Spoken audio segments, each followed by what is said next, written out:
The fourth Dollhouse episode, Grey Hour, opens with Echo as a midwife in the mountains. These mountains are memorable enough that Echo seems to remember them past several imprints. More on that later. Echo is next imprinted with a woman named Taffy. Taffy is apparently a prostitute. And then it looks like some men try to rape her, and the hotel manager takes her into the back room where she's safe. I mean, I know who I am and what I do, but I didn't sign up for that. And I really have to go. And then he tries to bribe her to convince her not to sue the hotel. Even though she doesn't plan to sue the hotel at that point, he's going to give her $10,000 so that she won't. He's going to make her sign a contract. Ma'am, that's $10,000. Now, all you have to do is sign this piece of paper stating you will not pursue legal action against the hotel or the guests in question. And you walk away.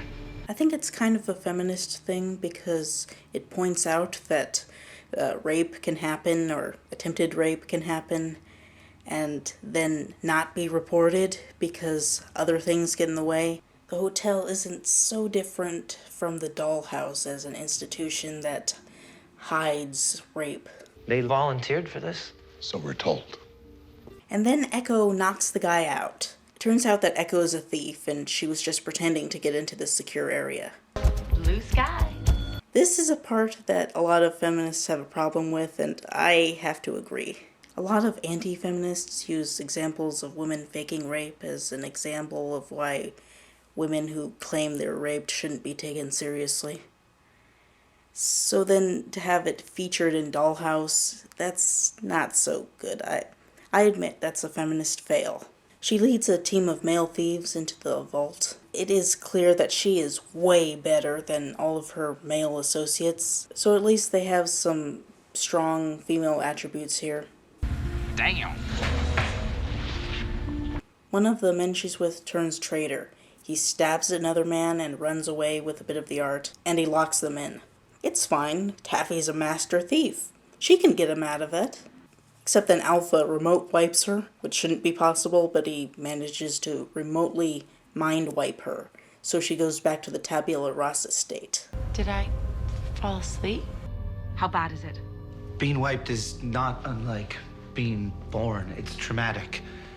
I mean, in here we minimize the trauma with throw pillows and perfectly crunchy lettuce. There's no conflict. But out there, it's all fluorescent lights and forceps. Right now, Echo is experiencing extreme sensory overload. And that could lead to a coma state. Or it could turn her into Carrie at the prom. Either way, we have to help her. She can't help herself.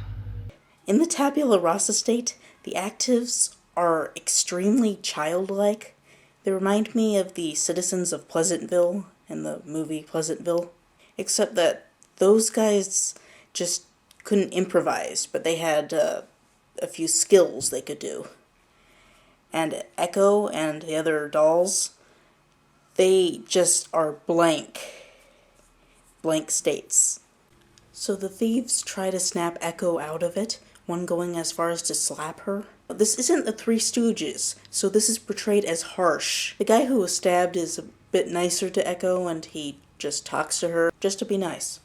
They talk about the art around them. Echo sees this Picasso piece that she thinks is broken. It doesn't look right. It's not about looking right. Art's about feeling right. And you have no idea what I'm talking about. She makes me feel funny. That's because these other guys, they painted what they saw. But this guy painted what is. That's what art's for. It shows who we are. And this one is saying how we start off whole, and somewhere along the line, the pieces start to slide. We get broken. That's sad. It's not just a discussion about art.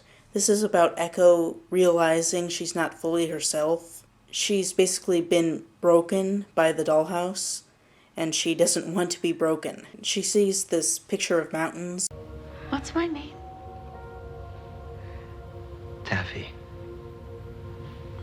When I'm there, my name is something else. So this is her remembering the mountains 2 imprints ago. The mind wiping is not nearly as effective as Topher thinks it is. So anyway, the dollhouse puts Taffy in Sierra and has Sierra Taffy tell Echo how to get out. It's too late and the alarms come on. And the nice guy shows Echo how to surrender, hold her arms above her head. But the jerk guy gives Echo a gun and says, okay, when the guys come through here, you start shooting. The guy points a gun at her and tries to coerce her into shooting the guards, but she doesn't like that. So she stabs him with the syringe that the nice guy tried to commit suicide with a moment ago. The nice guy tells Echo she should just escape, but she insists on saving him. So in this most victimized state, she's able to kill a male oppressor and then rescue her friend. I'm not broken. And Echo is wiped. And again, she's placed back into the dollhouse. She's fresh as morning dew. No pesky human evolution bits lingering around. But she remembers a little. She paints the Picasso painting in the steamed up mirror over her face and then wipes it away to look at her face. It says pretty clearly she thinks of herself as broken and she wants to not feel broken. This is about her as a doll in the dollhouse. Dollhouse, the show, is well aware that this is twisted, and they're showing that Echo wants to get out of that, and she's our protagonist. She's the one who's going to get out of that. Not right away, but it's going to happen. It's not just showing her victimization. It's her story of self-realization and eventually getting out of there. So yeah, that's Grey Hour. It's not perfect, but it is feminist. It does have its feminist moments, and it's not all just about Echo being victimized.